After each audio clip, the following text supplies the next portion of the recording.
নমস্কাৰ বন্ধুসকল, কেনেকুৱা আছে সকলে? নিশ্চয় ভালে আছে। তো বন্ধুসকল, যিসকলে অৰুণোদয় হিতাধিকাৰী আছে, এই মে মাহৰ 10 তাৰিখতে আপোনালোকে অৰুণোদয় লাভ কৰিব পাৰিবনে? 1250 টকা।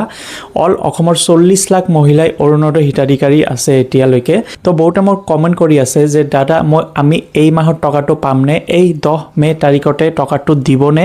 1250 টকা নে 3000 টকা দিব?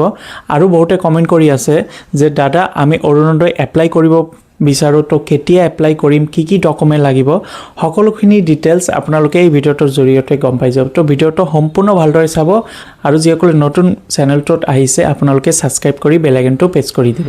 তো বন্ধুসকল, আমি অলপো পলম নকৰি ভিডিঅ'টো আৰম্ভ কৰোঁ। তো ফাৰ্ষ্ট কথাটো হ'ল যে আপোনালোকে জানে যে বিধানসভাৰ ইলেকশ্যন হৈ গ'ল। এতিয়া আপোনালোকৰ ৰিজাল্টৰ বাবে ৱেইট কৰিব লাগিব, অৰ্থাৎ অহাকালিয়ে ৰিজাল্ট। তো এতিয়া ৰিজাল্টতে গম পোৱা যাব আপোনালোকে অৰুণোদয় আঁচনিটো লাভ কৰিব পাৰিবনে নে অৰুণোদয় আঁচনি নোৱাৰিব। এতিয়া 4 মে গম পোৱা যাব যে কংগ্ৰেছ চৰকাৰ আহে নে বিজেপি চৰকাৰ নে অন্যান্য চৰকাৰ গঠন হ'ব। তো যদি বিজেপি চৰকাৰ আহে তেতিয়াহ'লে আপোনালোকে এই অৰুণোদয় আঁচনিটো কণ্টিনিউ পায়ে থাকিব, কিয়নো CM ছাৰে, হিমন্ত বিশ্ব শৰ্মা ছাৰে কৈছিলে ভোটৰ আগতে যে এইবাৰ অৰুণোদয় আঁচনি বঢ়াই দিয়া হ'ব, 1250 টকাৰ পৰিৱৰ্তে 3000 টকাকৈ দিয়া হ'ব এই 40 লাখ মহিলাই, যিসকলে ইমান দিন 1250 টকাকৈ লাভ কৰি আছিলে। সেই মহিলাসকলক 1250 টকাৰ পৰিৱৰ্তে 3000 টকাকৈ এই অৰুণোদয় আঁচনি দিয়া হ'ব।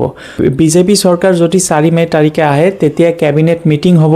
মিটিঙৰ পিছত অন্যান্য আৰু বহুত নানা ধৰণৰ এইবিলাক ৰুলছ ৰেগুলেশ্যন কৰিব। তাৰ পিছতহে জনাই দিব যে আপোনালোকে কিমান তাৰিখে এই অৰুণোদয় আঁচনি কণ্টিনিউ পাই থাকিব।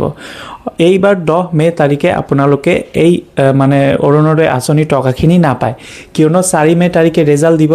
যদি বিজেপি চৰকাৰ যদি জয়ী হয় তেতিয়াহ'লে কেবিনেট মিটিং হ'ব। তাৰপিছত আপোনালোকক জনাই দিয়া হ'ব যে এই অৰুণোদয় আঁচনি যিহেতু কৈছিলে CM ছাৰে 1250 টকাৰ পৰিৱৰ্তে 3000 টকাকৈ দিব মহিলাসকলক। তাৰপিছত আপোনালোকক কৈ দিয়া হ'ব যে কিমান তাৰিখে অৰুণোদয় আঁচনি লাভ কৰিব পাৰিব, কিমান টকাকৈ লাভ কৰিব পাৰিব, সকলোখিনি ডিটেইলছ চৰকাৰ গঠন হোৱাৰ পিছতে আপোনালোকে গম পাই যাব। আৰু ফ্ৰেণ্ডছসকল, এই অৰুণোদয় আঁচনি এপ্লাই কৰাৰ বাবে কি ডকুমেণ্ট লাগে বহুতে কমেণ্ট কৰি আছে। অৰুণোদয় আঁচনি এপ্লাই কৰাৰ বাবে এনেকুৱা কোনো ধৰণৰ আপোনালোকৰ হাবাথুৰি খাব নালাগে যে বহুত নানা ধৰণৰ ডকুমেণ্ট লাগে। ডকুমেণ্ট অকল আপোনালোকৰ ৰেচন কাৰ্ড থাকিলে হ'ব, পেন কাৰ্ড, আধাৰ কাৰ্ড আৰু আপোনালোকৰ এড্ৰেছ, এইকেইটা থাকিলে হ'ব। পাছপোৰ্ট সাইজ ফটো লাগিব। এইকেইটা থাকিলেই আপোনালোকে অৰুণোদয় আঁচনি এপ্লাই কৰিব পাৰিব।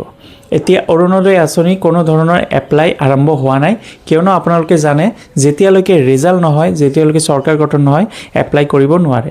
যদি কংগ্ৰেছ চৰকাৰ আহে তেতিয়া অৰুণোদয় আঁচনি নাপাবও পাৰে, কিয়নো এই আঁচনিটো বিজেপি চৰকাৰহে আনিছে। যদি বিজেপি চৰকাৰ এইবাৰ জয়ী হয় তেতিয়াহ'লে অৰুণোদয় আঁচনি আপোনালোকে কণ্টিনিউ পায়ে থাকিব। হয়তো 2-3 দিনমান পিছত হ'ব পাৰে, কিয়নো 4 মে তাৰিখে ৰিজাল্ট হ'ব, তাৰপিছত চৰকাৰ গঠন হ'ব।